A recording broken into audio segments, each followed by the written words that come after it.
हजरत मोहम्मद बिन अबू बकर रदी अल्लाह ताला अन्हु फरमाते हैं, इसको साहिब सुबुल हुदा व रिशाद इमाम यूसुफ सालेही ने नकल फरमाया। कहते हैं कि मैं हुजूर के साथ एक जंग पे गया तो वापस हम आ रहे थे, तो उस जंग में बड़ी फतह हुई।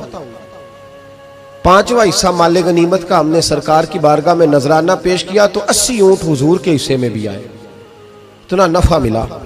वापस आ रहे थे तो एक जगह शाम का वक्त हो गया, कुछ इलाका अच्छा मिला तो हुजूर ने फरमाया सफर आगे ना करो, यहीं पड़ाव कर लो, पता नहीं आगे जाके कोई ऐसी अच्छी जगह मुयस्सर आए ना आए। हालांकि हुजूर सारा कुछ जानते हैं, पर तालीम उम्मत के लिए फरमाया यही। कहते खेमे लग गए, रुक गए। एक एक खेमे में 2-2 4-4 आदमी। फरमाते मेरे खेमे में हजरत मोहम्मद बिन अबू बकर जनाब अबू बकर के साहिबजादे, तो मेरे खेमे में जो सियाबी थे ना वो बड़े मोटे ताजे थे, बड़े वजूद उनका बस्ततन फिल इल्म वल जिस्म, मोटे तगड़े। मगरिब की नमाज पढ़ने हम हुजूर अलैहिस्सलातु सलाम की बारगाह आली मर्तबत में हाजिर हुए। हुजूर के पीछे नमाज पढ़ी इक्तदा में। कहते नमाज मुकम्मल करके ना तो सियाबी का दिल किया मैं दस्त बोसी करूं।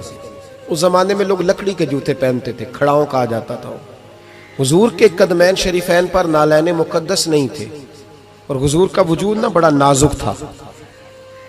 सहाबा कहते हैं जब दस्ते मुबारक में हाथ मिलाते थे तो हुजूर का दस्ते मुबारक कस्तूरी से ज्यादा खुशबू वाला होता था और बर्फ से ज्यादा ठंडा होता था। तो फरमाते हैं हुजूर की बारगाह में ना नमाज के बाद जब सहाबा बिखरे तो वो भी आगे बढ़े सलाम। ये कुछ लोग आते हैं सलाम लेने, मुझे बड़ी तकलीफ होती है जब धक्के लगते हैं ना, तो मैं कहता हूँ यार ना आया करो, हम कौन सा कोई इतने एजाज वाले लोग, फिर धक्के लग। और कुछ इतनी मोहब्बत से सलाम लेते हैं, इतनी मोहब्बत से सलाम लेते हैं कि कई दफा जोड़ हिल जाते हैं, इतना जबरदस्त सलाम लेते हैं। वो पीछे खड़े होते हैं तो हाथ खींच लेते हैं। अब वो तबीयत भी नहीं चाहती कि किसी को कुछ कहा जाए, लेकिन वो बाद में महसूस होता है कि ये मोहब्बत हुई है और मोहब्बत में मामलात बड़े दूर निकल जाते हैं कई दफा। तो मोहब्बत तो इसका नाम है कि महबूब को आसानी किस बात में है, महबूब को आसानी किस बात में है। मोहब्बत इस चीज का नाम, इस चीज का नाम नहीं कि मैं क्या ख्वाहिश कर रहा हूं, महबूब वो वाली करे ना। वो राजी किस बात में है, मैं गुड्डी ते हथ डोर सज्जन दे, वो जिंज रखे उंज रहना है। वाजिब नहीं जे विच शरीयत मंदा खसम नु कहना।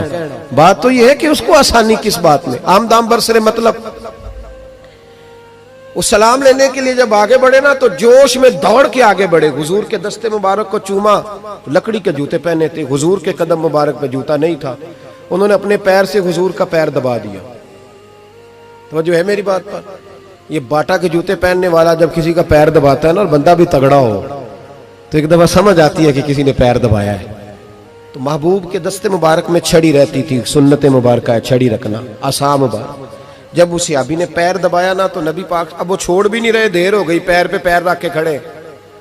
तो तकलीफ महसूस की सरकार ने, तो छड़ी पेट में चुभई, फरमाया यार मेरा पैर तो छोड़ दे। अब वो पीछे हटे तो बड़े परेशान हुए कि ये मुझसे क्या हो गया, कांपने लगे, रोने लगे। हुजूर ने फरमाया कोई बात नहीं जाओ। सहाबा ने भी जरा घूर के देखा, महबूब नीचे बैठ गए, अपना कदम मुबारक दबाया। हजरत मोहम्मद बिन अबू बकर कहते हैं अपने खेमे में हम लोग चले गए। इशा की नमाज भी हुजूर के पीछे पड़ी, पर वो सहाबी सारी रात सो नहीं सके। यार ये मुझसे क्या हो गया, गिरा जोन की निगाह से वो संभल नहीं सकता। मैंने हुजूर को तकलीफ दी, महबूब को तकलीफ दी। कहते वो तड़पने लगे, रोने लगे। ये मुझ सारी रात मैं तसल्ली देता कि यार वो कोई ऐसी वैसी बात नहीं, अल्लाह ने हमारे महबूब को रहमत लिल आलमीन बनाया और हुजूर जानते हैं कि तूने जानबूझ के ऐसा नहीं किया। लेकिन वो अंदर का जो है ना वो माहौल, वो उनको सोने नहीं देता। कहते हैं सहरी का वक्त हुआ तहज्जुद का, तो सैयदना बिलाल हबशी आए, खेमे के बाहर खड़े हो, कहने लगे बंदा किधर है जिसने कल मगरिब के वक्त हुजूर का पैर दबाया, किधर है? कहते हैं अब तो वो और डरे और कहने लगे लगता है मेरी मुजम्मत में कुरान आ गया। महबूब की गैर इरादी बेअदबी भी अल्लाह को पसंद नहीं। कहा लगता है आयतें आ गई, पता नहीं मेरे बारे में क्या हुक्म आया होगा। आप अपने अब्बा से कह के मेरी सिफारिश कराएंगे, जनाब सिद्दीक अकबर से कहेंगे, कहीं ऐसा ना हो कि मेरी दुनिया भी जाए और आखिरत भी जाए। कहते तड़पते सिसकते दरे रसूल पे पहुंचे, सहरी का वक्त, हुजूर तशरीफ फरमा है। कहते अब मैं और वो मुंतजिर थे कि कोई ऐसा हुक्म आएगा पता नहीं क्या बनेगा और उस हुक्म के मामले में फिर कहां तक बात जाएगी। कुर्बान जाए, जब हुजूर के सामने खड़े हुए तो सारा कुछ जानने वाले महबूब ने अपनी उम्मत की तालीम के लिए फरमाया, भाई इशा के बाद ही तुझे बुलाने का इरादा हुआ था, फिर ख्याल आया कि तू कहीं सोया होगा, शहरी में लोग उठ जाते हैं तहज्जुद के लिए, इसलिए तुझे बुलाया है। फरमाते अब इंतजार था कि वो बड़ी बात आए, डर रहे थे, लेकिन कुर्बान जाए नबी पाक ने पैर दबाने का जिक्र ही नहीं फरमाया। हुजूर फरमाने लगे बुलाया इसलिए है कि कल शाम मैंने तेरे पेट में छड़ी चबो दी थी, तुझे तकलीफ हुई होगी तो अल्लाह की रिजा के लिए माफ नहीं कर देता। जनाब मोहम्मद बिन अबू बकर कहते हैं पहले तो वो अकेला रोता था, अब हम सब ने रोना शुरू कर दिया। हुजूर आप क्या फरमाने? कहने लगे नहीं यार, बेचारे का पेट बड़ा है, मैंने छड़ी चबो दी, उसको तकलीफ हुई होगी।